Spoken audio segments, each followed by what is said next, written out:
Hi, everybody. It's really great to see so many of you come to this open house. I think we'll give it just another minute or two. People are still joining in the waiting room.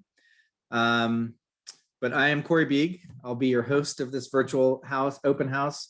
I'm the graduate advisor of architecture and an associate professor in architecture.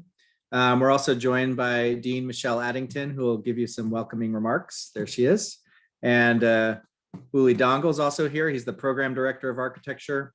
And then also Robin Dusek, who you've all encountered, I think, over email. She's the main person here who knows everything. So any questions that you have, I'll do my best to answer them, but a lot of them get sent to Robin because she knows everything about everything. All right, let's just give it one more minute and we will get started. They open from the waiting room. So let's go ahead and get started. So yeah, I'm Corey. Thank you for coming. It's a little unfortunate because we have really one of the best open houses in the country. I mean, we have beautiful weather in Austin this time of year. We have a courtyard that's blooming with beautiful magnolias and pink flowers and barbecue and bands. So we're missing out a little bit on that, but the advantage is a lot more of you are able to attend, which is also great. We do have self-guided tours happening. So if you are in Austin or able to come to Austin, just let us know and we can arrange a way to visit the campus and see the facilities in a good socially distanced way, of course. But just let us know if you're curious and you're able to make it to Austin. And we have breakfast tacos usually, which are delicious. Well, before I go on too long, I want to introduce Michelle Addington. She's the Dean of the School of Architecture, and she's here to welcome you. Hi, everyone. I'm so thrilled that you're joining us today, and I hate to sort of trod, this the well-worn. Gee, I wish we were in person, which we've probably heard 1,000 times each over the course of the last year. But this truly is a special and remarkable place, and it's special for so many different aspects, including the four most beautiful building, well, three of the four most beautiful buildings on campus. One of the buildings not so beautiful, but we have three of the most beautiful buildings on campus. And even though we're a very small school, we're actually the second smallest school at the University of Texas with our 700 students. And it's a campus of 51,000 students. We have the best real estate. And part of it is because Paul Philippe Cret, the great planner, French planner and architect, did the master planning for campus nearly 100 years ago. And so he made sure architecture had the prime real estate within that. And we still own that today. It truly is some of the most beautiful spaces you've ever seen or will ever come across on that. But what's also really important about this school is the place it has in the legacy of architectural education in this country today.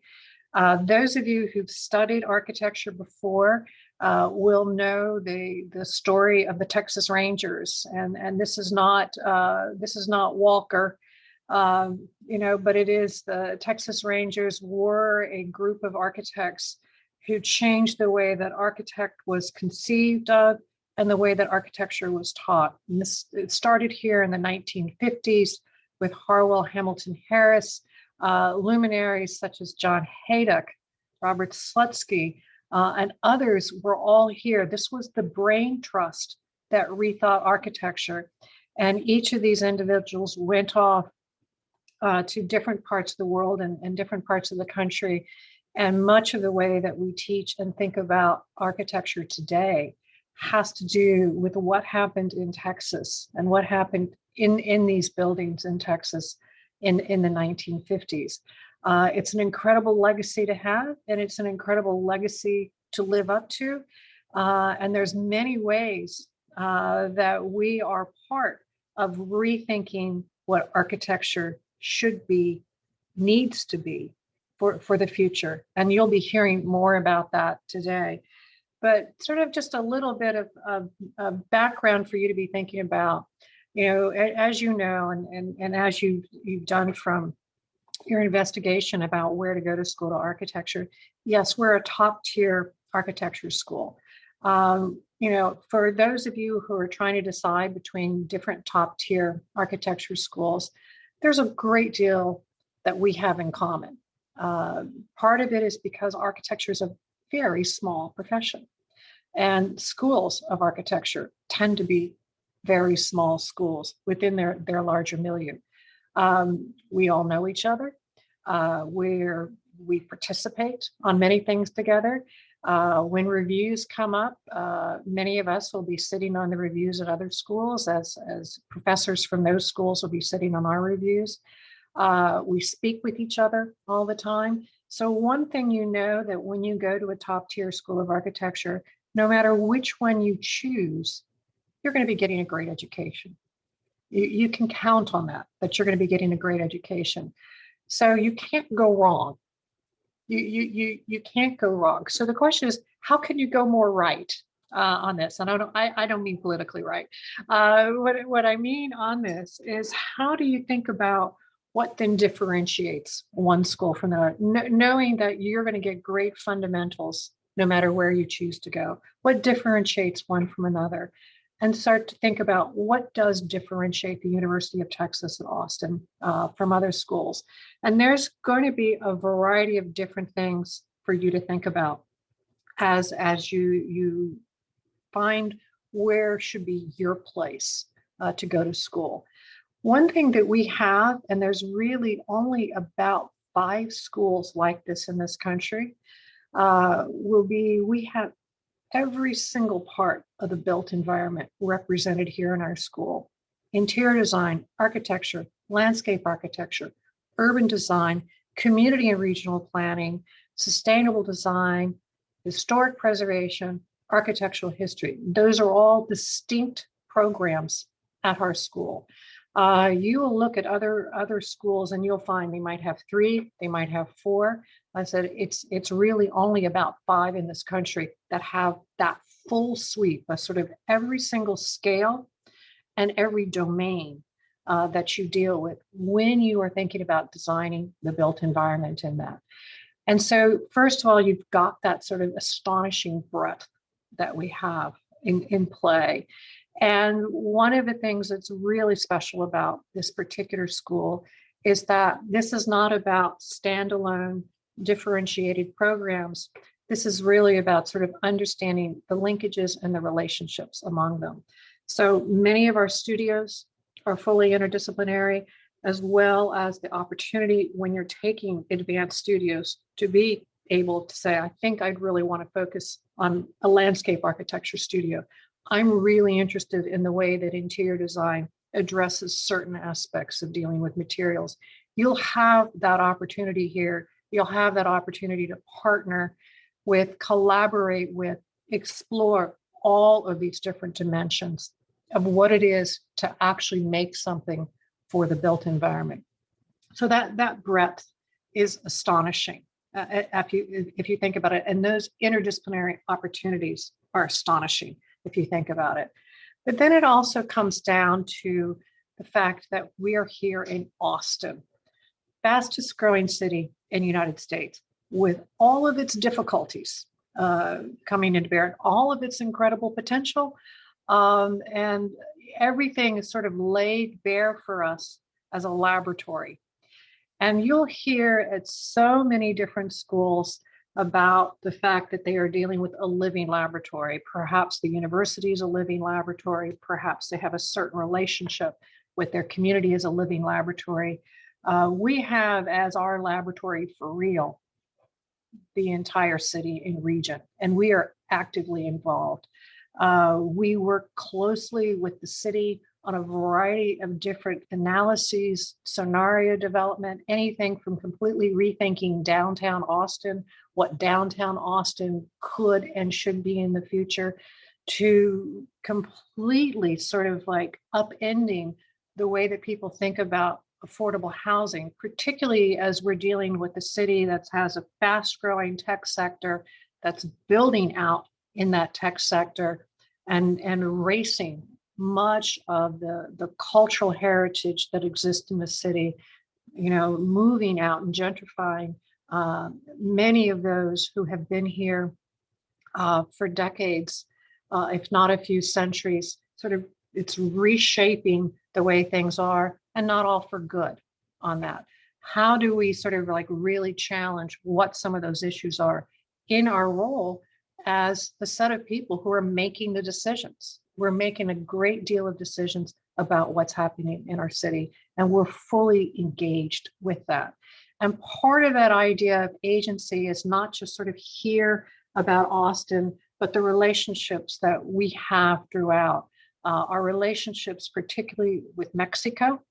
And one of the things that's very interesting about the University of Texas at Austin is that we are also a Mexican institution. And by being a Mexican institution, we have the opportunity to do a lot more research work and a lot more activity in the country of Mexico. It sort of happens much more freely for us than it does for other types of institutions. And this will take us on to another thing that's really important about this school. We are also very much sort of rethinking what is the orthodoxy of architecture. Sort of, how is it that we define our discipline? How do we define our profession? We are a discipline, and we are a profession that comes formally from the Mediterranean. If we think about sort of like those origins in classical Greece and Rome, we think about those origins. We think about Western Europe in defining much of the way that we have theorized about architecture. We're leading very much the discourse in the country and in the world as to how is it that we should be thinking about the role of the Americas in shaping what architecture is for the future. How is it that the very way that we think about our urban environments are not modeled after Western Europe, not modeled after Barcelona, not modeled after Haussmann's Paris, but actually sort of like coming from how we think about sort of like the indigenous beginnings of Mexico City, how it is that we occupy land in this country. There's a series of questions that started here. And a lot of the effort that's going on now and sort of like challenging sort of like the narrow definitions of architectural history. We are the center of that. Those are the things that are happening here. Many other things are going on. You're going to hear about them over the course of the day. But this is a really special place. Really amazing faculty. Our students are quite extraordinary. And yes, breakfast tacos are awesome. I've gained 15 pounds since I've arrived. It's all from the breakfast tacos, because I know they don't sound good if you haven't had one. They're amazing. You're going to have a great day today. I'm going to pop in as much as I can to see what's going on. Hope to meet some of you who will be coming in for the self-guided tour. I'm in every day, so do try to pop your head in, and I'd be happy to chat with you if you come in for a visit. And I'm really hoping to chat with you in a much more extended way when you join us this fall. But welcome, and looking forward to learning more about you. Thanks, Michelle. That was great. Yeah, so one thing that Michelle didn't mention is that she also teaches classes once in a while, and a lot of deans don't do that. So if you are interested in her research, you'll have the chance to study with her and actually get to know her in an academic way as well. All right, so let me go over the schedule really quickly. And I just want to mention that there will be a lot of different times in which you can ask questions. I want to keep this very informal. So if you have any questions at all, feel free to interrupt me. That's totally fine. If you have questions that you want to put in the chat, go ahead, and either Robin or I or Uli will answer those questions. So this is really to help you and give you information about our program. So definitely ask away. The schedule is this. So is everybody seeing the PowerPoint slide? Okay. So at 12:30, we'll have a break. And then at 1 to 2, we'll have an extended Q&A. So the way I see the extended Q&A is really a more informal opportunity to ask questions. We'll also have the opportunity to break out in those rooms. So if you want to ask a personal or private question, we can break out during the extended Q&A, but that's a really good opportunity to get to know really all the answers that you need to know to make your decision. At the end of this session, we'll also have a Q&A. So if you have some questions that are immediate, feel free to ask them then as well. And then later this afternoon at 2:30, we'll have a faculty panel. We'll have 5 different faculty present some of their research, but also some of the research that happens in their seminars and some of the projects that come out of their studios. And it's really just a small representation of our faculty. We have an amazingly large, but also very diverse faculty that really have a kind of diverse set of interests. So this will just be a small sampling, but a good way to get to know some of the personalities that you'll have interface with throughout the time here. And then at 4 p.m., we have a student panel, not recorded. And I really see this as a good opportunity to ask students their opinion of the program and questions about the program, their experience at UT and in Austin. And that's a really candid, we're not there, so you can ask them whatever you want and they'll answer those questions. So there's about 6 or 7 students and students with different backgrounds as well. Some students that are in their first year here who've only been taking classes online. There are students that have no background in architecture. There are students that have been here for 2.5 years. So you can really ask a wide range of different experiences from students that have been at UT. That said, all things point to an in-person fall, which we're really excited about. The school is ready to open.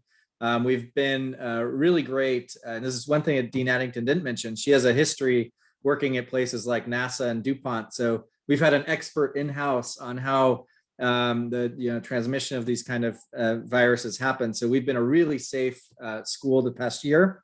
And part of that is due to the way we've kind of established protocols and set up our spaces. That said, hopefully everything is returning to a kind of new normal, I guess they're calling it, in the fall. We do expect to have everyone on campus. There, of course, will be some kind of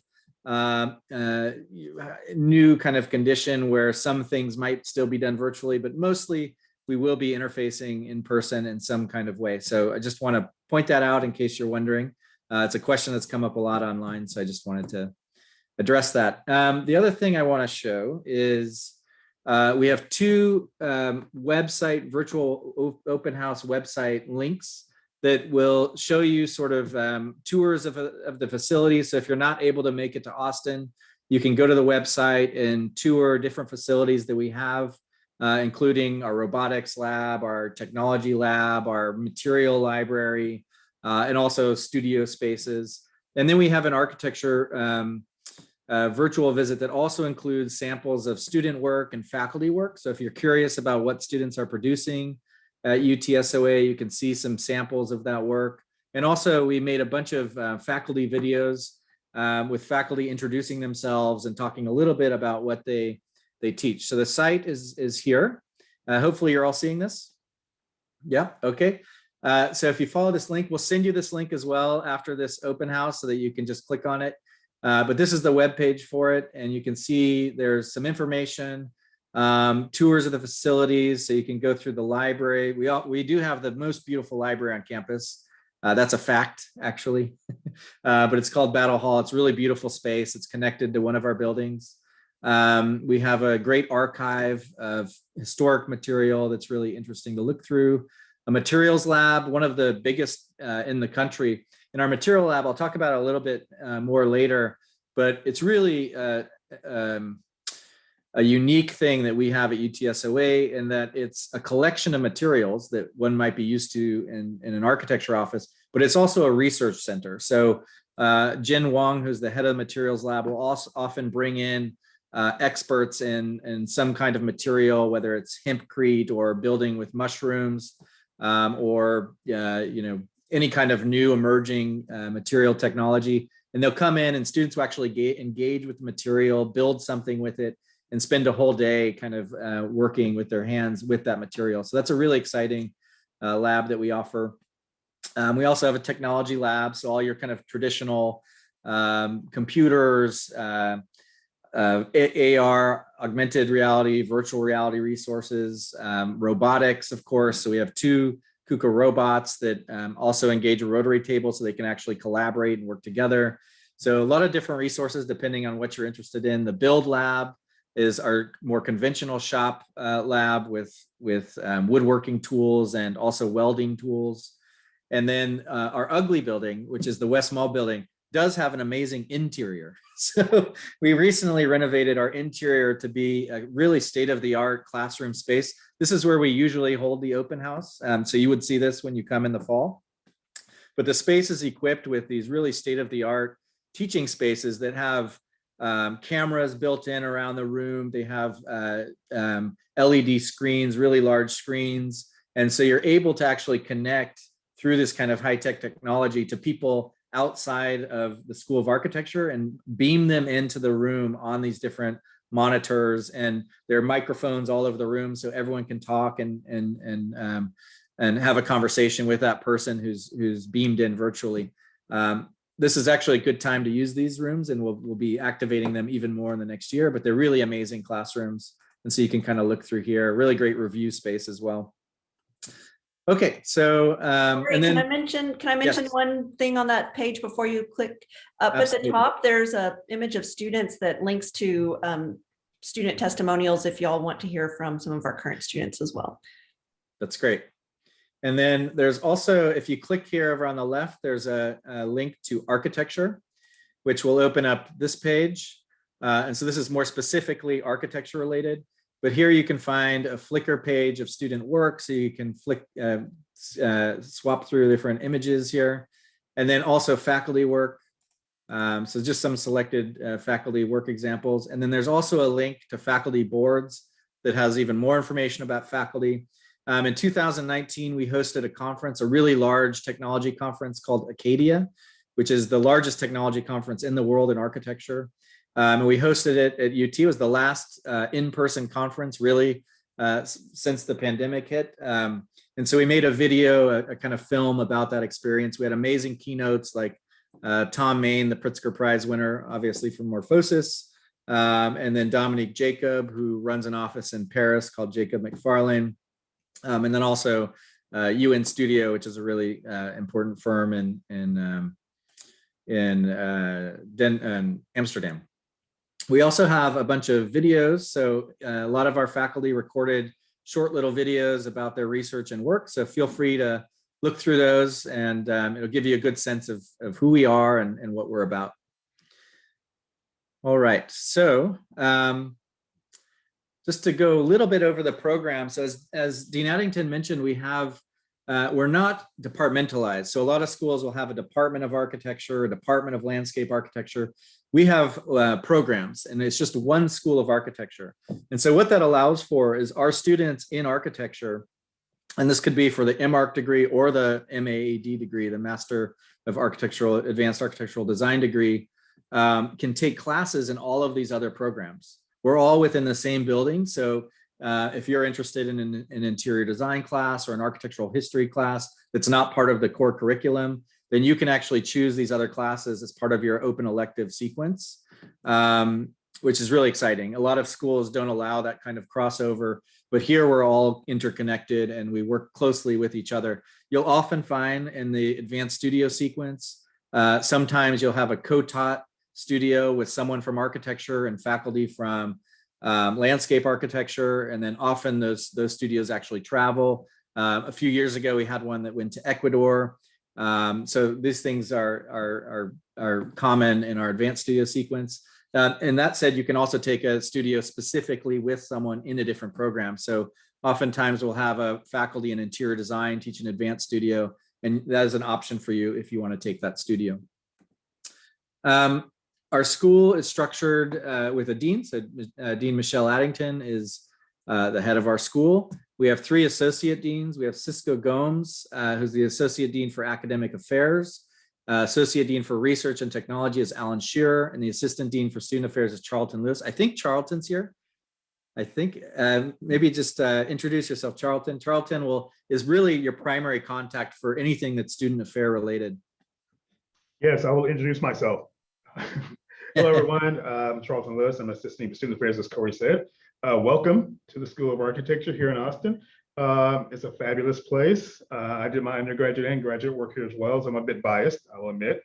And the courtyard that the dean referenced is looming in my background. You can't really see it with the glare, but I'm adjacent to the Magnolias, and this is a great time to be here. I wish you guys were here. We could actually be in person. But that being said, I think this team is doing a great job of delineating, what the nature of the experience is like. And my particular team, and I'm proud to say Robin is part of it, the linchpin of that team. What we do, what we're centered on, what our focus is on is everything and anything about students and student life and the student experience and supporting students here. And that's in regards to their success academically, but also their physical and mental success, their professional success as well. So welcome again, and I'll turn it back over to Corey. Thanks, Charlton. You can also find Charlton at Cafe Medici across the street, usually hanging out with me or someone else. We do have one of the best coffee houses next door, which is a really important selling point.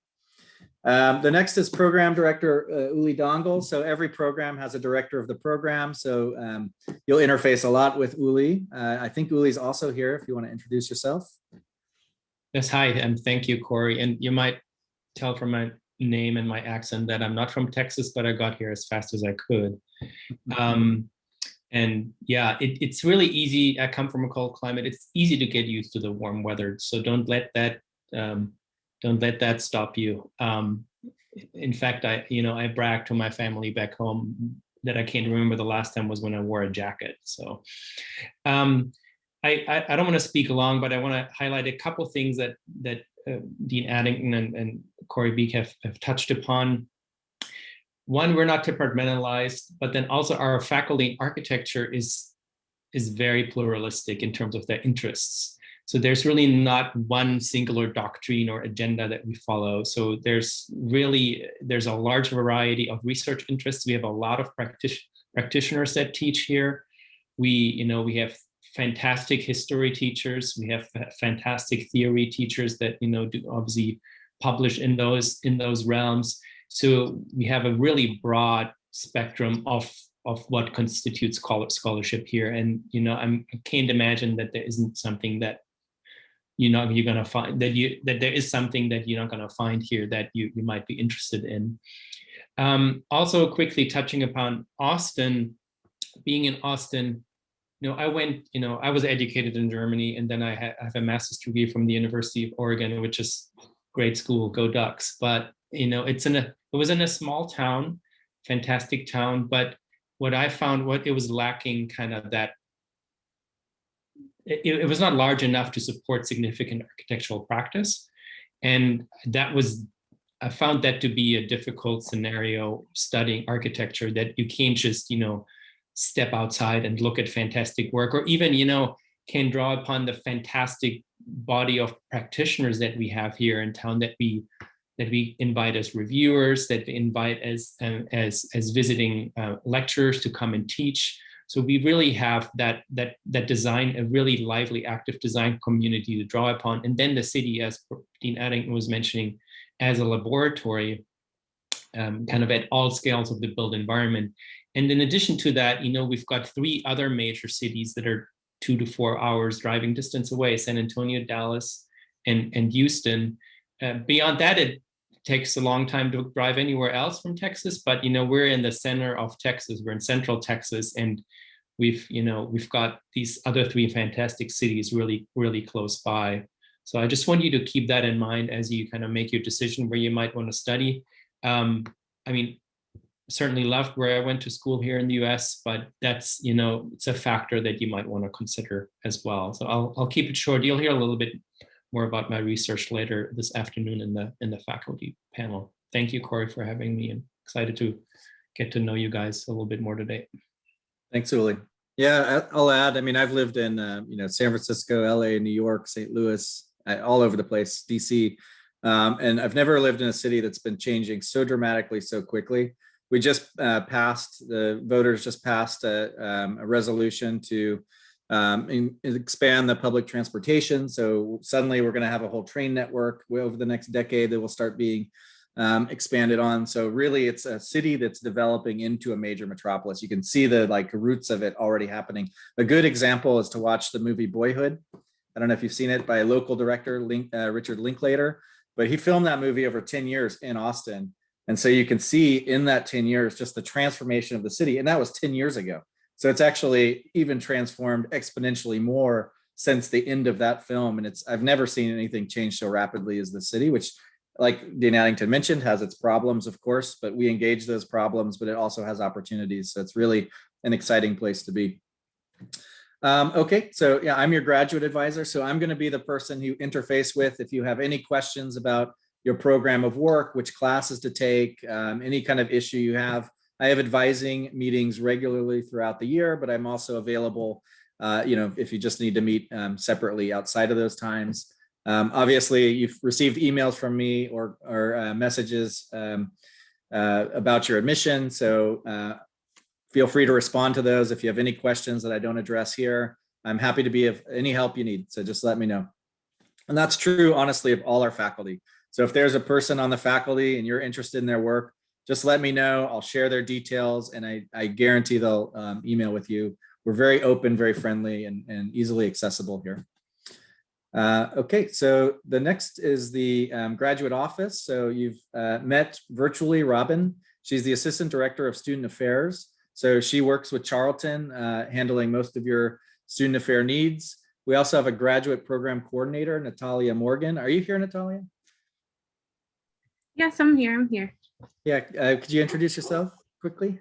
No problem. Hi, everyone. I'm Natalia Morgan. I'm the graduate program coordinator. So I'll be working with y'all a lot once you decide to come to SLA and join us. Sorry, my roommate's dog is barking in the background. I help with registration for courses, just keeping you on track with your degree. Once you're ready to graduate, helping you with those processes and just any questions you can think about to send my way. So yeah, I'm here. Nice to meet you all. And I look forward to seeing y'all in person one day. Awesome. Thanks, Natalia. And also, of course, Robin, who you will engage with a lot. Yeah, she literally answers most of the questions. If I don't know the answer, she definitely knows it. And that's true not only of the School of Architecture, but like the entire university. They often email her for answers. Robin. Hi, y'all. So I'm Robin. I'm the Assistant Director of Student Affairs. So I work with our undergraduate and graduate programs. I've been around the school for 10 years now. And before my current role, I was the graduate coordinator for almost 8 years. So I am very familiar with the graduate programs. And I've been filling in as the admissions coordinator for the last few months. So I've seen all of your names on spreadsheets and emails. And so it's awesome to get to put faces to all of the names. And we look forward to hearing from y'all and seeing you soon. Awesome. Thanks, Robin. All right. So as I mentioned, we have some amazing labs on campus in our facilities, one of which is the technology lab, and Pankaj is the head of the lab. And this includes everything that you would imagine a school to have in modern times. So we have CNC technologies. Those are computer numerically controlled machines that cut material. We have robotics here. We have the laser cutters that you would expect to have. We have a suite of 3D printers from a range of different types, from very small, kind of small scale ones to really robust 3D printers that you would expect in a corporate setting. We also have plotters and AR, VR. So we're really interested in augmented reality, virtual reality, how that starts to not only interface with the way we design as architects, but also how we think about architecture, how we explain architecture to our clients, and how we explain architecture to others. So that's becoming a more and more important aspect of how technology is engaging with the design process and the discipline as a whole. We also, of course, have the Build Lab, which is our shop facility. It typically looks somewhat like this, quite messy and active. We do have some classes that specifically are in the Build Lab. So we have a furniture design class that is very popular, where you use all of these tools to actually build your furniture. You have a desk space in the in the lab, but it's also open to everyone. So if you're building models or whatever you're working on, you have access to this facility. And as I mentioned, there's even a welding facility. So if you need to do steel work, there is a part of our building outside that's under a tent that's connected to the build lab. So a lot of projects are built outside of the lab. Components might be built in here and then moved outside. We have studios that actively engage the build lab and the technology lab.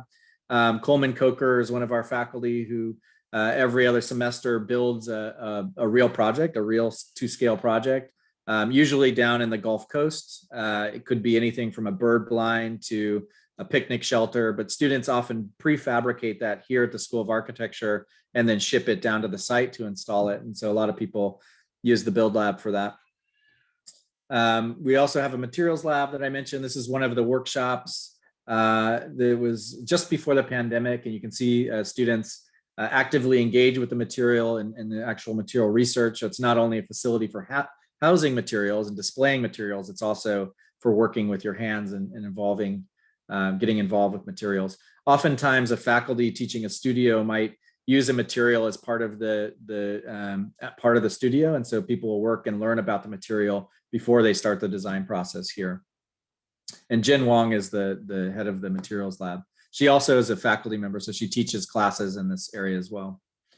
Our thermal lab is run by Matt Ficus, who's an associate professor of architecture. He teaches studio seminars, but also engages the thermal lab. The thermal lab are two, if you come and visit campus, you'll see two white boxes that are hanging off one of our buildings, and those are the thermal labs. And the idea behind those is that you can design and test different facade systems and actually fabricate them, prototype them, put them on the thermal lab and test, one versus another one, or whether or not your design is performing in a better way than a different one, for example. So it's a really exciting laboratory that's dealing with real material, real architecture, not just simulated conditions.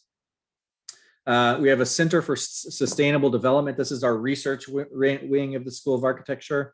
Alan Shearer is the Associate Dean of Research and Technology, and our Assistant Director is Sarah Wu.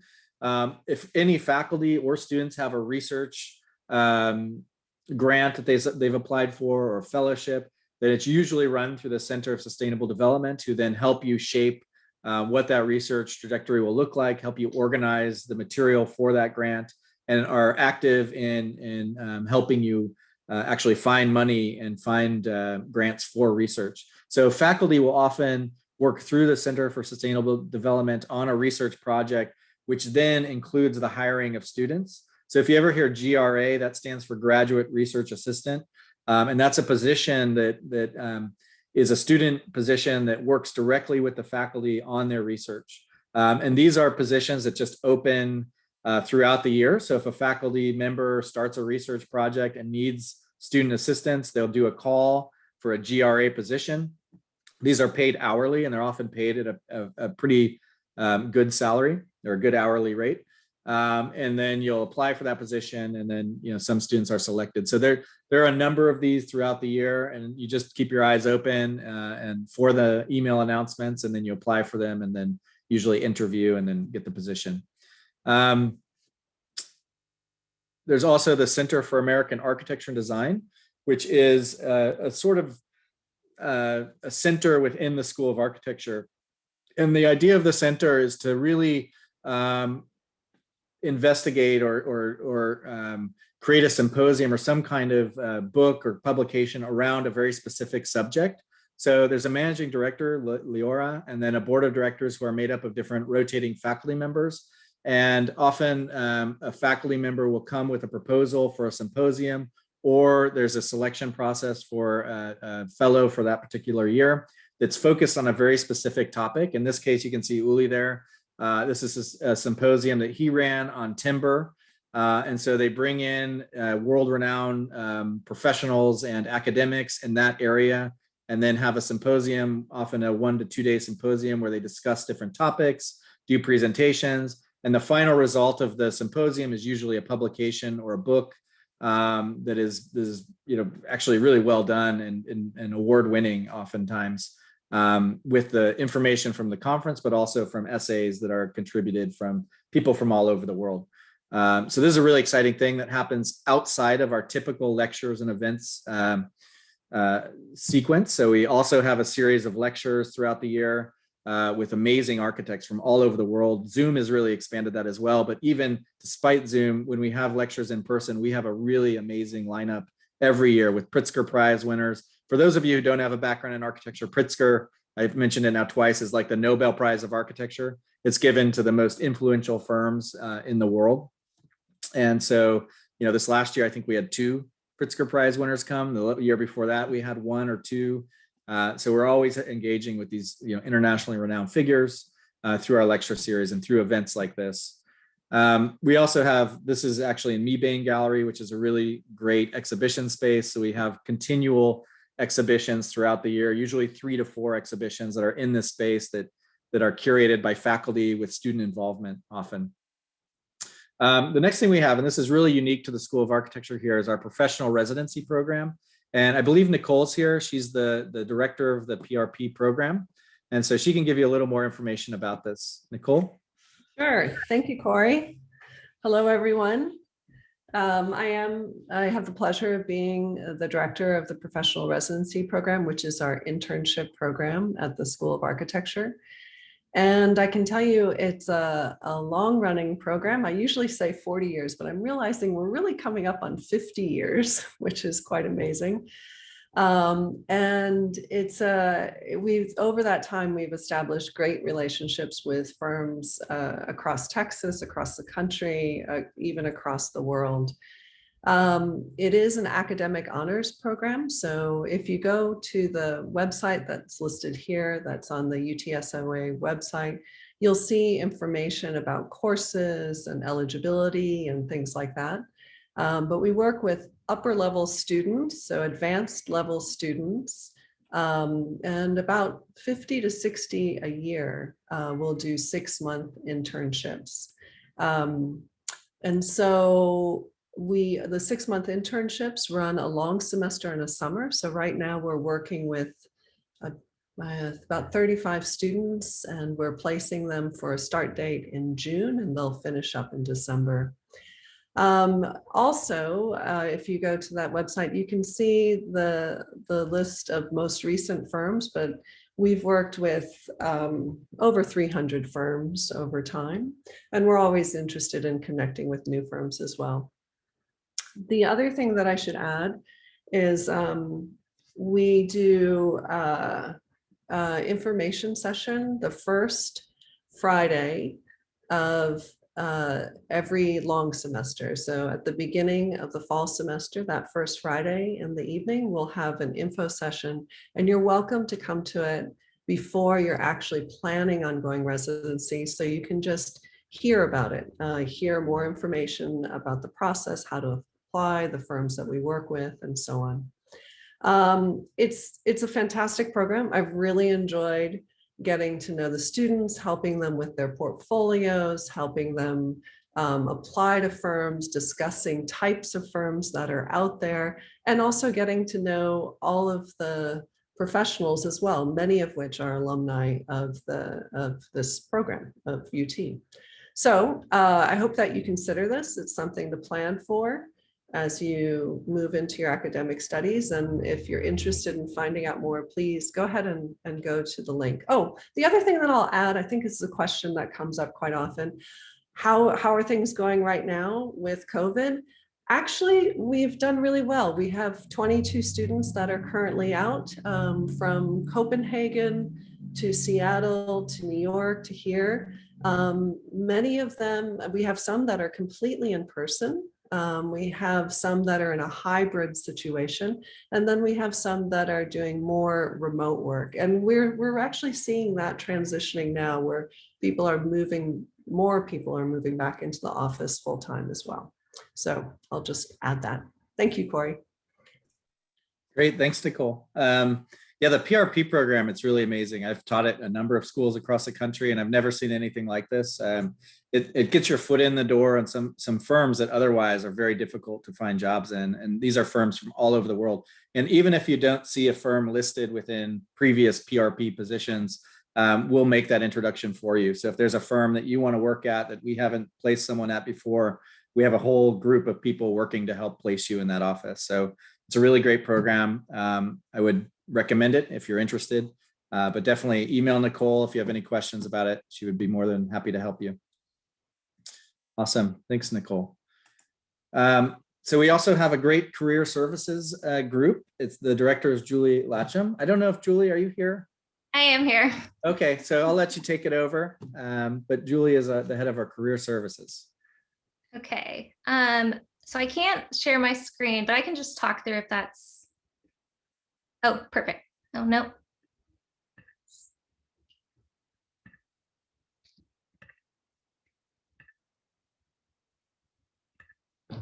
All righty, thank you so much. So hi, my name is Julie Latcham. I'm the Director of Career Services here at the School of Architecture. So we also share an office with PRP and Nicole. I just wanted to highlight a few things about our office. So our main goal is to work with employers so that when they're ready to hire, they know who to contact at the school. But our also other priority is to support our students in their job and career search. So our design intelligence rankings, while this was a year ago because they decided not to move forward with it this year for the pandemic, but we were ranked most hired from within our category for the School of Architecture as #1. So definitely a school where many firms are seeking to recruit. We also survey our graduates 6 months out, and 91% in the latest survey reported to being employed within 6 months after graduation. And I also just wanted to highlight too that our graduates are not just within the state of Texas, but we have alums that are employed all across the nation. And then also more recently, you can see the last 4 years of the survey, we have alums that are all over the world. So there's a great opportunity to network. We host a variety of events throughout the year. So we've hosted career roundtables, especially with the pandemic, to kind of share what is happening in the current atmosphere. We host workshops with resumes, portfolios, mock interviews when you're preparing to interview. We also invite firms to come in and do talks throughout the year. So as you can see, a few of the firms that we invited this past year on the list. And that's able to give you kind of a better overview of the variety of firms that are available to work with after you graduate. There's just a diverse set. So we try to provide a diverse set of firms to give you kind of an overview of the opportunities that could be available.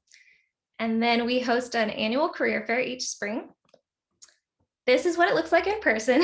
Obviously this year for pandemic reasons, it was virtual, but we still host this fair every spring in February. This past year, we had 77 firms attend virtually. We also in the past have had the past 2 previous years, over 100 firms that do attend. So a great opportunity to find employment or internships. And we had 212 students attend this year. And again, just wanted to highlight that our firms that are recruiting at our school are not just within the state of Texas, but all across the nation. And many of the firms that attend our career fair actually have offices that are international as well. Another thing that we do in our office is host one-on-one meetings. So I'll cover a few things that we cover as resumes. We can review those when you're ready to start looking for employment opportunities, cover letters, work samples, portfolios. Several of this is repetitive, but job search strategies, interview tips and practice. And then once you receive that full-time employment, at the end, we're here to help with negotiation. And we have over 4,000 employers that have access currently to our job boards. So as they recruit and have more opportunities, they're able to share these positions with us. So yeah, those are a few things that we offer in our office. I'm happy to see all of you online. I wish we were in person and hope to be seeing you soon once you come to Austin. But yeah, if y'all have any questions, please don't hesitate to reach out. Awesome. Thanks, Julie. Okay. All right, so I'll talk a little bit about the program and the curriculum and how we're structured. So I'll go a little bit over the Master of Architecture program first. I know a few of you are interested in the MAAD degree, so I'll talk a little bit about that as well. The Master of Architecture has 2 prerequisites. One is calculus, the other is physics, so non-calculus based physics. And they really just have to appear on your college transcript, and pass-fail is acceptable. So you just have to pass these classes. And it must be completed before the fall of the first day. So a lot of people ask who are in the 3-year, who are taking the summer studio, You don't have to complete it before starting the introductory studio. You just have to complete it by the end of that studio. So before your first class day in the fall. The degree, we've changed it actually significantly in the last 2 years. So it used to involve a lot of required electives, but now it's really been sort of streamlined to allow for more openness within the curriculum. And part of that is what Uli mentioned, which is we are a really diverse group of faculty with a lot of different interests. So we don't have one area of expertise. We actually have quite a few areas of expertise, and we really want to leave it up to the student to choose how they navigate the program. So some students might want to spend, most of their time taking classes in Latin American architecture, where others might want to spend most of their time with sustainable design. But then there are others who might want to take classes through all of these different specialties. So it's really up to you, and it's really my job to help you figure out how you want to navigate the program. And we've really opened up the curriculum to allow you to do so. So there's a lot of open electives, a lot of different options throughout the sequence. The main degree is a 3-year degree. So Master of Architecture 3-year. If you don't have any experience at all in architecture, there's also an introductory studio, and we've notified you whether you should be taking that or not. Some of you, we've allowed it to be optional. So it's really up to you if you want to take the introductory studio or not. But that's in the summer, the second half of the summer. And it's a 3-credit class that has also a 3-credit architectural drawing component that's taught by John Blood, who's a really amazing artist and architect. He does a lot of the drawings for like TV shows like Fear the Walking Dead, for example. He does all the conceptual drawings for those shows. So that's a really fun summer studio. I teach the introductory summer studio, and he teaches the drawing, and we sort of interface throughout the summer. It's really fun, but it's in the second half of the summer. So it gives you time to come here, find housing, and be situated in Austin before you start that class. And that's only for people who have zero background in architecture. We also this is a sample curriculum. So you can find both of these online on our website. But typically people will come and take the summer studio, introductory studio, and architectural drawing. And then in the first year, you take what's called a vertical studio. And I'll talk a little bit about that later. That's a unique thing that we offer at the School of Architecture. And then a construction class, an architectural theory class, and then an open elective. So this open elective can be anything you want. It could be in sustainable design. We have a huge suite of different classes. And usually students want to meet with me to talk about, what should I take for this elective?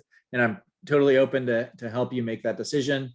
But I recommend just sort of looking through the faculty and finding faculty that you think you might align with or be interested in, and then seeing what they teach as well. The second semester is another vertical studio, digital drawing and fabrication, that's taught by Danelle Briscoe, and she'll be presenting her work later in the faculty session, the faculty Zoom session later, and then an architectural theory, historical overview, and then world architecture. And then in the second year, you take vertical studio, some other required classes, and then it becomes more and more open as you get to the final semester. So in your third year, you take an advanced studio or an MDS, and then a bunch of required electives. So these are open electives. We do allow for 2 of those electives to be outside of the School of Architecture. So you'll see here that if you want in your final year, you can take an advanced studio or an MDS. MDS is what other schools call thesis. So if there is a particular topic that you really want to take a studio on, you can find 2 advisors within the School of Architecture and then do a studio that's more of like an independent study thesis project with those 2 faculty members. And then oftentimes students who are doing that will take electives that are outside of the School of Architecture that relate to their thesis. So depending on, if it's psychology and architecture, you might take a psychology class. So it's really allows you to let those electives contribute to the work you're working on. In the 2-year program, so if you have advanced standing, you'll have a 2-year program, and that's really open as well. So there are some core classes you'll take, like professional practice and site design, but then also a lot of open electives and advanced studios. You will still take a vertical studio, and I'll talk again about that in a second, but then you move pretty quickly into advanced studios and more open electives. There is the option for both 3-year students and 2-year students to waive classes. So any of the classes you see in gray can be waived based on undergraduate experience, and then are replaced with an elective. Green ones can also be waived and then are replaced by a history elective.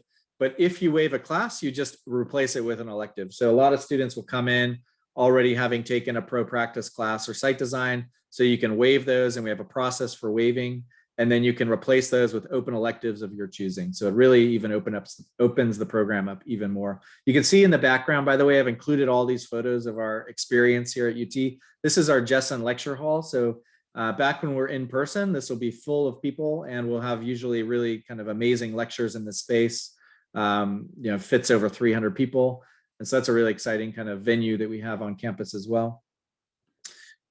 And this is, again, on campus, this is, or on our website. This is just another example of the curriculum if you're a 2-year student. So you'll take a vertical studio in your first semester, and then you move into advanced studios in the following semesters. If you're in the post-professional degree program, the Master of Advanced Architectural Design, this is really meant for students that already have, you have to have a B.Arch, so a Bachelor of Architecture. You can't enter the MAD without that. The MAD degree is not accredited by NAB. So if you're interested in an accredited degree by NAB, so if you want to get your license in the United States, you need an accredited master's degree of architecture to sit for the exam. That's not totally true. If you are a foreign student, you can actually do an equivalency paperwork. So they'll evaluate your degree. So a lot of students who are foreign students will do the MAD degree if they have a B.Arch, so a Bachelor of Architecture from their university in a different country. And then the licensing board here will evaluate that degree and then tell you if you need additional classes. We don't do that. You have to go through the accrediting board of whichever state you're wanting to be licensed in to find out if they will accept that degree or not. But so this is a 1.5-year degree, so 1.5 years, and it's only 3 studios. You go immediately into advanced studios, and all of the electives are open. Because it's not accredited, this is a totally open degree, and it's really meant for students that want to study in a very specific area. So if you want to study sustainable design, you would take most of your electives within that category. If you're interested in Latin American architecture, you would shape your curriculum based on that, or digital technology, for example. So this is meant for students in their post-professional world to take classes in a very specific area. In our vertical and advanced studios, one thing I will mention is that the MArch students do mix with the MAD students. So they're all the advanced studios are offered to both of them. So they do interface and mix in that way. All the classes are the same as well. Our vertical sequence is really unique in that it is an elective studio sequence. So a lot of schools, the first studios you take will be core studios, and you just get assigned the studio for your first year, and you have no choice. With our program, you have choice in every single studio. So even if you've never had a background in architecture, you'll come in, faculty will present the different studios that they're going to teach, and then you get to rank your preferences for which studio you want to be in, and then you're matched to the studio based on your rank. The other really interesting thing about vertical sequence is that it's based on 4 streams, and that you mix immediately with students who have already been here. So if you're coming in without a background, you'll mix with the students who have already been here for a year in that first semester. They'll take the same vertical. So it's not like a vertical studio for the first semester and a vertical for the second. You're always mixing within these vertical sequences. You'll also in that first semester mix with students that do have a background in architecture. So students who are in their 2-year program will take the first semester vertical with the students that don't have a background in architecture.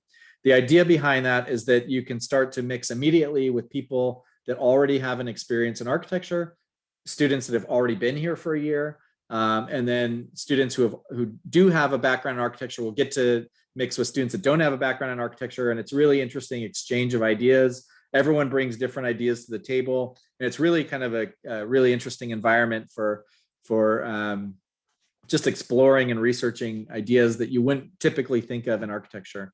So I could talk more about that later, but it's based on 4 different streams. So the first stream is ordering systems. There's one on human factors, one on construction, one on context. And the idea behind this is when a studio faculty introduce their vertical studio, they'll say a percentage of what they expect to cover within that studio. So one studio might be like 90% human factors, one might be only 10% construction. So that'll help you choose a studio that best matches not only your interests, but what you think your weaknesses are. So if you're coming with a background in architecture, you feel like you didn't really get a lot of construction experience, then you can take a studio that's more heavily featuring construction technologies and material systems. So it's really a way for you to help tailor your choices throughout that first year or semester, depending on if you have a background or not. Our advanced studios are great. We have one that's an integrative studio. So every school has this. They call it different names, but this is really the studio where you integrate all of the things you've learned, the building systems, technologies, context, into one building project. And so that you get really into the details of structure and mechanical systems and really understand how a full building comes together. Other advanced studios are typically more conceptual based. So advanced studios might focus on anything from the fabrication of a structure to a very conceptual idea that's looking 100 years into our future. Other studios might look at a very particular topic like bird migration. There was a studio that was planned to go to Galapagos.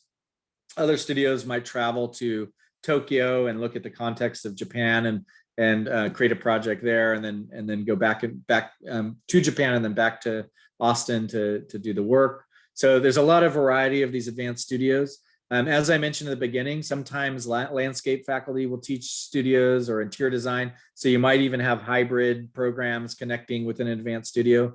This also works through a lottery system. So faculty will present their studio and then you rank the studio through your choice. And typically most students get, if not their first choice, their second and definitely their third choice. But we really try to get people into their first and second choice studios. There is a process of, if you didn't get the studio you want, you can work with other people and then swap studios. So there's a whole process for doing that as well. Although most people don't end up swapping because they get their first choice. There are professional foundation classes. So you'll take in the 3-year program, architectural drawing, which is that summer component, digital drawing and fabrication, which introduces you to a lot of the technology tools and softwares we use today in architecture, like Rhino and Grasshopper, but also fabrication. So using the laser cutters, using the CNC machine, a quick introduction on robotics. We have a technical communications class, which this is the only class that can actually be waived through professional experience. So if you've worked in an office and can demonstrate a knowledge of Revit, this class particularly works with that program. So it teaches you the kind of basics, but also gets into advanced topics of using Revit. Oftentimes students will take this with their integrative studio so that they're using Revit within that studio to design their building. We also have professional practice and site design, which every school has because it's required through NAB. We have building systems classes, so environmental control 1 and 2, which have different names. If you're in your 2-year program, you really get to choose which one based on which one you don't have, which topics you have not covered in your previous experience. You'll actually get an email. You email the faculty member who teaches these classes to help decide which one you should take. A lot of students waive out of both of these, in which case you just replace it with an open elective. In the 3-year program, you also take construction and then structures 1 and structures 2. If you're in the 2-year program, you only take structures 2. If you want to take any of these other classes that you've waived out of or that are not part of the 2-year program, you can actually take those as open electives as well. So if you feel like, for example, some students feel like they want a little more experience in digital drawing and fabrication who are in the 2-year program, so they can take that as an open elective if they want to. We have a history and theory sequence. So, world architecture from origins to 1750, and then more contemporary world architecture. We also have 2 theory classes.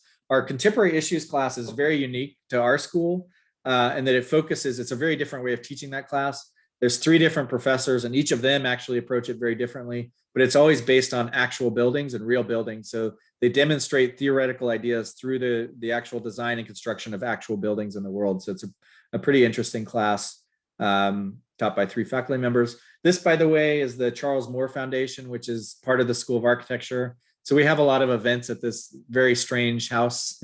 It was designed by Charles Moore, but a really interesting place to be as well. Required electives, there's only 2 required electives in particular categories. One is a history elective, one is a theory elective. The others are all open. with those open electives, you can take more history classes if you want, or more elective, more theory classes, but they can also be totally open. And as I mentioned, 2 of them can actually be outside of the School of Architecture. There's a waiver process, so you don't have to worry about this now. Once you're have accepted, there's a process where you submit your previous syllabi, and then the faculty that teach these classes are the ones who determine whether you're waived or not. Typically, if you come from a school that we're very familiar with, like Florida or Clemson, or any of the kind of big schools with an architectural background, we already know a lot of these classes, so we can pre-waive you from some of them. If you come from a school we're not familiar with, like sometimes an international school, then we'll just look at the syllabi and help determine whether or not you should be waived or not. The waiver process, again, it's a DocuSign form, and it just routes to the instructor to review, and then I just sign it if they agree on it. And then Natalia will enter it into your degree planner, so it'll switch from a required course to a open elective course. Again, your summer registration, if you are required to take it in the introductory studio, it'll be all online in the summer, and that just allows you to get to know Austin. And if I'll be around, so if you do want to meet in person, you're welcome to. But usually people want to spend the summer like transitioning into Austin, so that's an online class. But in the fall, like I mentioned, our plan is to be in person again. The school is very working hard to make sure that can happen. We're all getting vaccines. If you saw the news, vaccines are open to everyone on Monday in Texas. So that includes anyone over the age of 16. So if you live here, you're now allowed to register for the vaccine. So yeah, that's an option before the fall. So if you want to study in person, you can do that. We do have a certificate program. So there are certificates, and these are basically additional credentials to your MArch degree. So if you want to get a certificate in sustainable design or historic preservation, you can achieve these certificates, which basically are just for an employer, show that you have extra expertise in that particular area.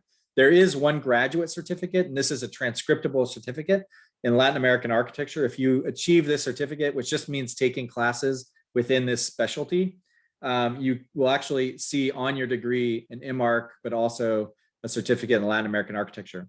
That said, we've now proposed, and Robin and I are working with the university now to create 9 additional certificates for the School of Architecture program. So this is also for the post-professional MAD degree or the MArch degree. And these are really exciting. So these will be transcriptable and also only take 9 credits. And the idea behind these is that you can achieve a certificate through your typical course of work. So you don't have to stay longer. You can just choose 9 credits is only 3 classes. So you can choose 3 classes within that area, and then you'll automatically get the certificate on your transcript. The other thing that this is interesting, what's interesting about this is you can achieve more than one, even within your time here. So you can actually get a certificate in community equity design and building technology. And the reason we think that's really important is that it's not, as you enter the workforce, it's often required that you have specialty or expertise in more than one area. And we find that there's a lot of really interesting and productive opportunities and overlaps between these different areas of work. So to get a Latin American architecture certificate and a sustainable design architecture certificate, we find that that's really, a powerful opportunity for our students to get information and education in both those areas, but also to go to an employer and say, I have expertise in both of these domains, and there's some interesting overlaps that I can offer your office, for example, or if you go into a job in the public sector. These are really valuable things to have on your transcript. So you can see there's quite a few of them. And these should be approved within the next year, so they should be available next year. They're proposed because we're not quite through that whole approval process with the university, but we're close. We do a lot of traveling with the School of Architecture. We have funding for traveling that you can apply for once you're here. We have an Architecture in Europe program that actually spends the entire semester in Europe, going through different places, all throughout Europe, and then it ends up actually in Paris, and that's where you have your studio. So you travel through Europe, and then at the end of your travels, you end up in Paris, and you have studio space to work on your projects there. That should be back in business next year. I don't see any reason why it wouldn't be. We also have occasionally a summer in Munich. That should say Munich, where you travel to Munich in the summer and take your studio in Munich. There's also a bunch of ones that vary throughout the year, sometimes in Italy, sometimes in Ecuador. We have very frequent study abroad programs through Advanced Studios. So we always have like a Studio Mexico that travels to Mexico. We have studios that travel all over the world. In fact, I think we have a picture here. Yeah, so studios that have traveled to Chile, to Brazil, to all over the place. Pretty much any country you can imagine we've traveled to. And these change throughout the year. So depending on where a faculty wants to take their studio, they'll travel to that place. Every studio, Advanced Studio, has the option of traveling. So a lot of them do. Some travel locally, just within the United States, but a lot of them travel to different countries. And usually you'll spend like a week in that country traveling, and then you'll come back and do your work at the School of Architecture. There are travel scholarships to support this travel. Some of the studios automatically come with some kind of funding, although usually it's not enough to cover everything. But there are scholarships that you can apply for both the fall and the summer, and the spring and the summer. And a lot of them, again, are sponsored. So actually, some of the studios receive funding for their students to travel. The question that always comes up is about funding. So we do have recruitment. So some of you have received some recruitment funding. One thing that UT values, maybe even more than recruitment funding, is continuing funding. So in order to keep our tuition low, we're one of the lowest tuitions of any public university in the United States, is because we don't offer as much recruitment funding at the beginning, but we offer more of it throughout the program, throughout your year here. So in the fall, you would apply for the continuing funding, and you don't have to have received recruitment funding to apply for these additional funds. These are open to all the students, and you can apply for the continuing funding through this application process, and then you're notified by the end of March or early April. These don't appear on cash, so they're not going to appear on your cash statements. These are through the School of Architecture. I'll just say this because I say it every year, but no one listens to me. Not a lot of people apply for the continuing funding. So I don't know why that is, but if you get the email from Robin, any email Robin sends, pay attention to, because usually it means you might get some funding if you apply through these different means. So pay attention to these emails, but it comes out again in the fall, and then you can apply for the funding, and you'll find out by early March or into March or early April if you receive it. So these are for people in their first year, second year, or third year. Or actually their second year or third year is what the continuing funding is for. Those are the SOA continuing scholarship applications. There's also the graduate school fellowship. So you'll also receive an email to submit for these. And that's a separate funding fellowship than the School of Architecture funding. So there'll be multiple emails that come out, but if it ever says fellowship or scholarship, pay attention to it, because it's a way to get money for your education. That said, we also have a lot of TA positions. So TA applications open in the fall. If you accept and you start the program, you'll receive an email to apply this fall. And you can't have a position in your first semester, but you can apply for the spring and any subsequent semester. We even have some TA positions over the summer. So if you're here in Austin and want a TA position, you can do that. Currently, there are 20-hour per week TA positions, which include, this is the last year, they include a stipend, which is just money for you, a tuition reduction benefit, which covers 9 hours of your tuition. So it takes away a lot of your tuition, even if you have another fellowship. Health insurance it covers, so basically gives you the same health insurance that faculty have and staff have, and it gives you the ability to pay, if you're not in-state tuition. So these are things that I think up to, I don't remember the number, I want to say it's like 80% of our students. It's over 50%. I think it's about 80% of our students have a TA position at some time during their time here. So whether it's a semester or 2 semesters. There's also 10-hour TA positions, which are they don't include the in-state tuition rates, but they do include a stipend and some other things. This is changing over the next year. So the way the university delegates TA positions and allocates funding changes every single year. So this number is for last year. It might go up, might go a little down, but it's typically within this area. within that range. One thing we're going to do in the TA process is that when you apply, the faculty actually get together and decide, divvy up those positions. So it's a very fair and equitable process. It's not like you shouldn't feel the need to like track down faculty and beg them for positions. That's not how we work here. We try to maintain a very fair application process. You apply, we get together, and this is a new thing happening this year. You apply, we talk about it, and then we divvy up positions. And I think it's a much more fair way to do this. So you don't have to worry about that now. There are also GRA positions. So these are the positions that are for research assistants. And these are handled by individual faculty members or supervisors that have a position available. So you'll see an email or an announcement, and then you can apply for them.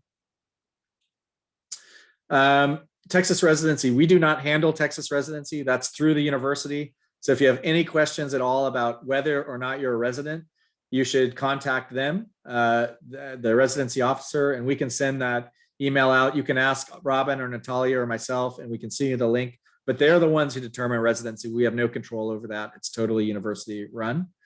And I think that's everything. So there's a few minutes left. We have an entire question answer session starting at 1. So that's another, and that'll last for an hour. So if you have questions, you can ask them then.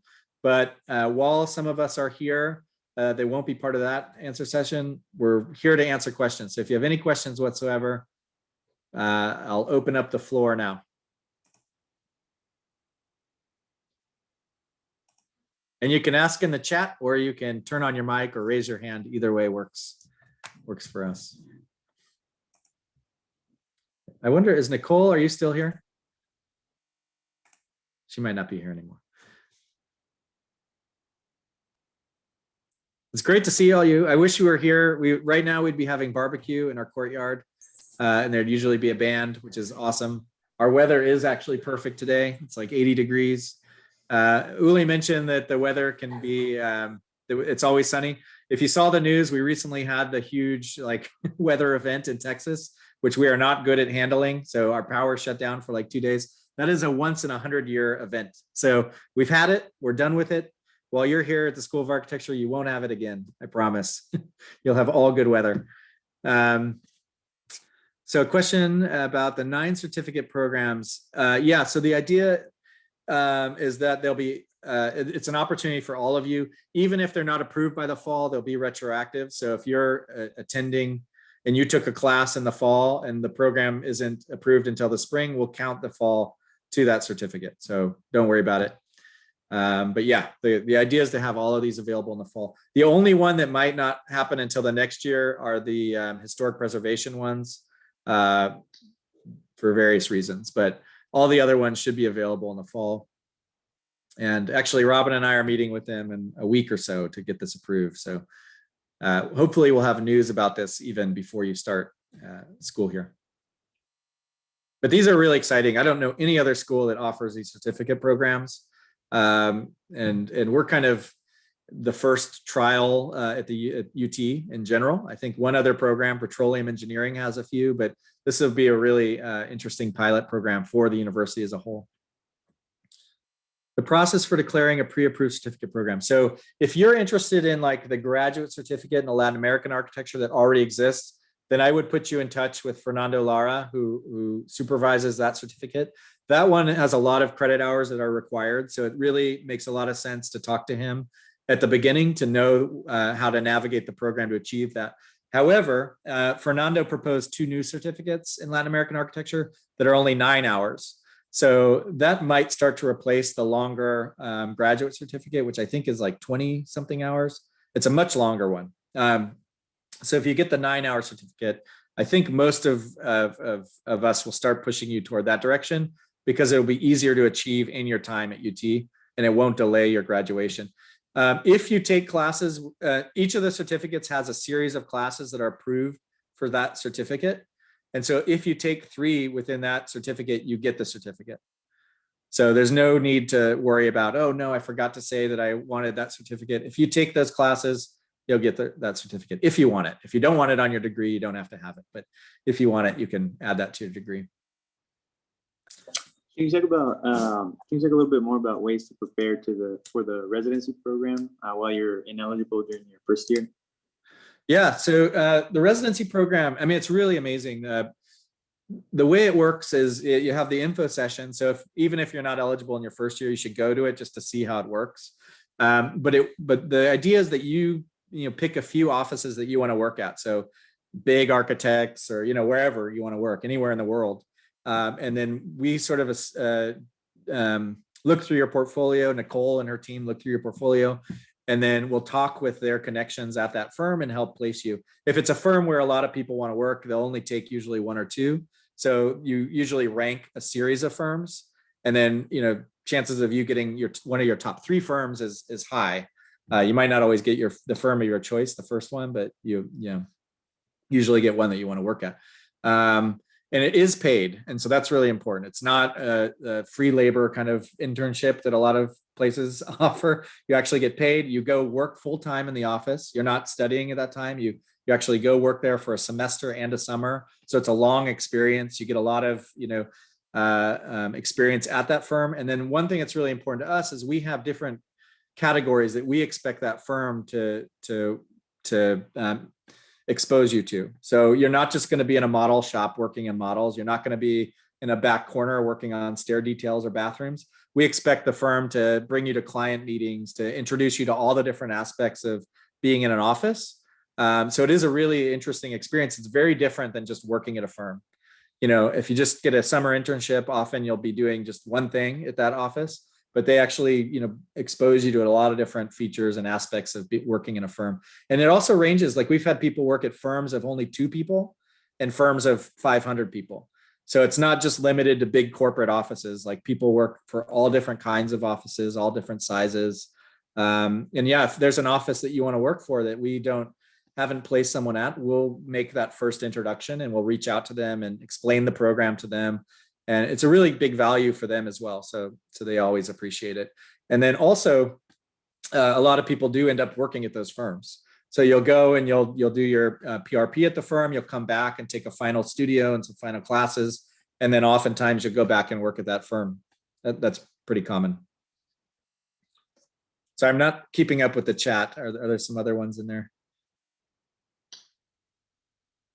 Let's see. Let me go back here a little bit here.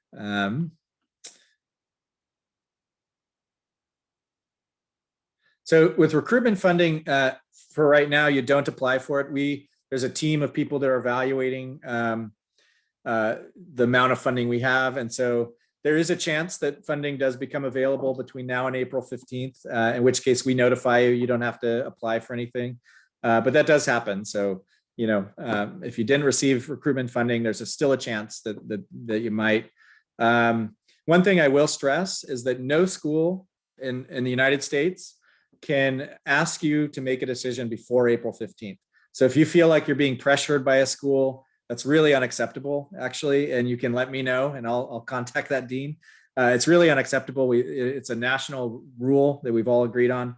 So don't feel pressure to accept that includes funding or the admission until April 15th. After April 15th, schools can withdraw that. So that's kind of the deadline that everyone holds. And a lot of students don't know that. So I just want to stress that.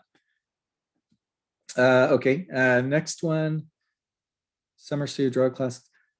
They can be waived. Yeah, just let me know if you have we try to pre-waive you from those. So if you didn't receive that you have to take the summer studio, then you don't have to take it. Some people it's optional. If you have a background in architecture, you don't have to take it.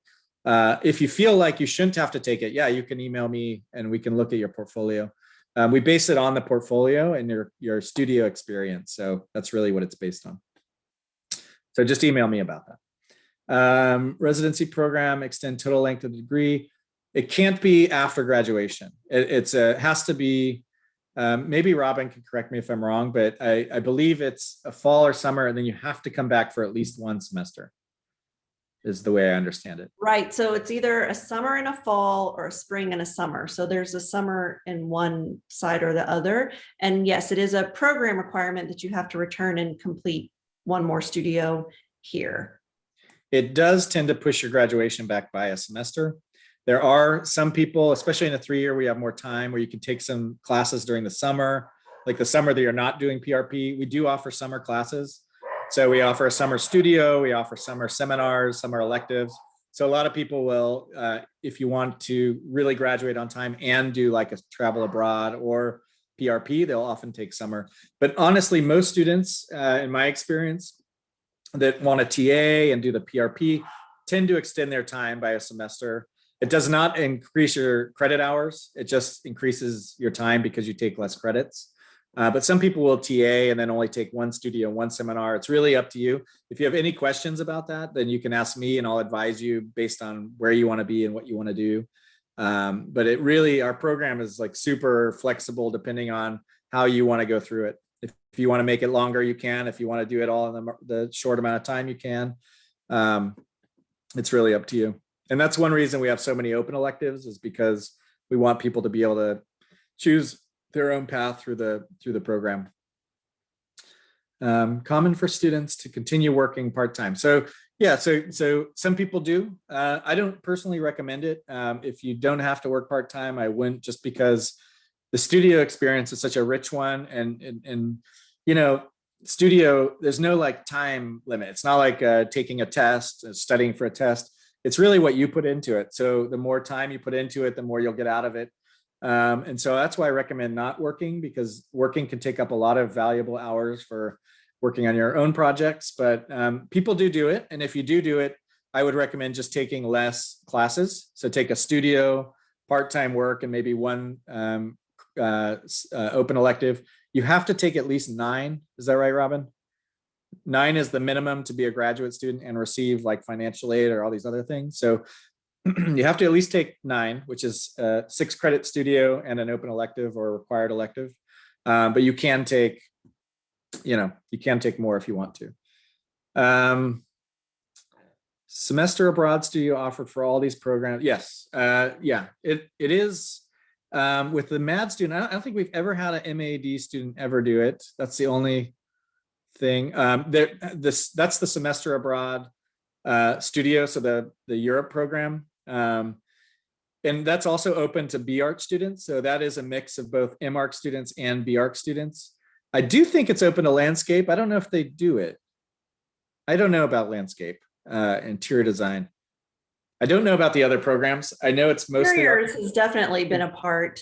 Oh, that's true, because Igor teaches it. Yeah. Yeah. So sometimes, yes. But yeah, that is a mix of students, and they do have an info session. So you don't have to decide now if you want to do it. You could go to the info session. If you have any questions about it though, let me know and I could put you in touch with Igor Siddiqui. He's the one who manages that program. He's currently in Paris, for example. He's half-time in Paris, half-time in Austin, but he would be the one to answer your questions about that. And he's super friendly and would be happy to, I'm sure. The advanced studios, almost a lot of them travel, and those are open to everyone. So landscape students travel. A lot of the studios are actually multiple programs coming together. So when a faculty presents their advanced studio, they'll say this studio is open for architecture, landscape, and urban design, for example. And so any students in any of those programs can rank that studio if they want to take it. And a lot of those do travel. And usually, since we're a School of Architecture and we're all kind of internalized, usually those travel over spring break in the spring and then over fall break in the fall, although it might vary. A lot of people do it at the beginning of the semester. And everyone's aware of these traveling studios. So you're going to miss classes. Everyone knows that. That's totally fine. Yeah, no need to worry about that. And that happens quite a bit. A lot of courses that are eligible to be waived. Yes. So if you're curious about what you would waive or not waive, you can reach out to us and we can look at your transcript, especially if you've gone to a school that we're familiar with, and let you know what typically is waived. Within that, the only thing I want to point out is that if you waive a class, it doesn't reduce your credit hours. It just makes more open electives for you to choose. And that's a new thing. We actually reduced the program length last year. It used to be a much longer program, and now we've reduced it to a 3-year program. And Corey, I Or 2-year mentioned in the chat, Yeah. after April 15th, we'll have an organized process for the students to submit. So there will be a process and information coming for that. Yeah. April 15th deadline is MARC, I think MAD too, should be. Well, so for funding offers, the April 15th deadline is like a national kind of signing day. It's a national requirement. But we ask everyone to let us know whether they intend to accept or not admission by April 15th. Yeah.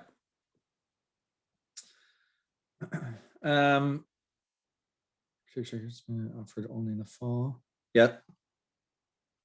Latin American architecture is now 15 credits. Will there be a new version? Yes. So the Latin American architecture certificate, we will have the new 9 credit one. So let me actually just look back here.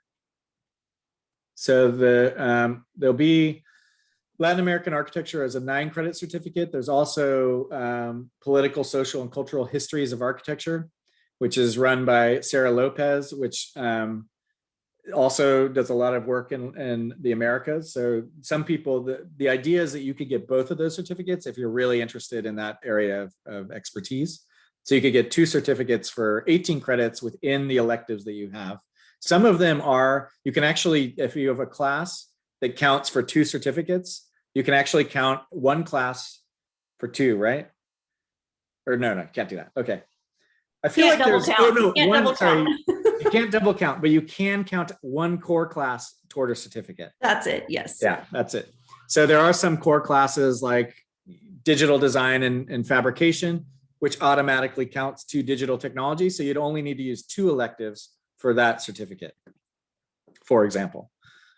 If you're curious about like the actual classes, you can just let us know and we can send you a list. It's something that will constantly change every year as new classes get added. They'll add into the certificate. One thing I didn't mention, but I'll mention in the faculty panel, is we have constant visiting critics coming to the School of Architecture. So we usually have 1 or 2 visiting critics that come from other schools and teach a semester here. We also have fellowship positions. So we have faculty that are here on like a 2-year fellowship. We have 1 in gender equity design and 1 in just emerging technology, emerging scholar, and just emerging scholar, I think it's called. And so they'll often come with their own seminars and their own classes that they want to teach. And so oftentimes those will get routed into these certificates as well. So like later you'll meet Pierre Gianna, who's our emerging fellow for the last 2 years. She'll present some of her work, but she, for example, this is her last year, but we have a new one coming in next year. We have a new one named Stephanie Choi that just started this year. So these people will constantly be in and out, really bringing like fresh new classes to the curriculum. And those will also plug into the certificates. Okay. Will there be a 15-hour option? Oh, that's Robin's answer. 2 summer students prior to the fall start both online. So the summer, the introductory are both online. So you don't have to be in Texas to take those classes. And 1 is a studio, it's 3 credits. 1 is a drawing class. They meet, the studio meets Monday, Wednesday, Friday, I think 9 to 12. And then the drawing class is Tuesday, Thursday, 9 to 12. So a lot of people still work part-time during the summer, which is totally fine.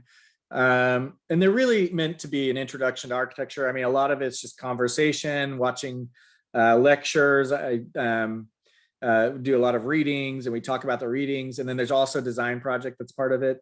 But it's really meant to be a really fun kind of informal studio where you get to know your fellow classmates who are coming in without a background in architecture. So that's a really good way just to mingle. And then when you're on campus, you'll already know some people before you start in full in the fall. So yeah, you don't have to be in Texas to take the summer studios.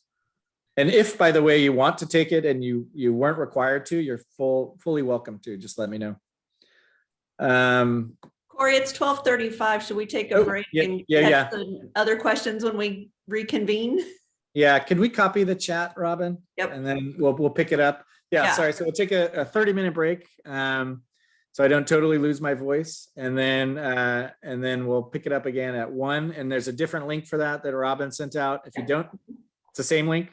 No, it's on the schedule. Okay, so it's on the schedule. If you don't have it, just let us know. And we'll keep talking then. All right. Well, it's nice to meet you all. Hope you having a great day wherever you are, and I'll see you in half an hour. See ya.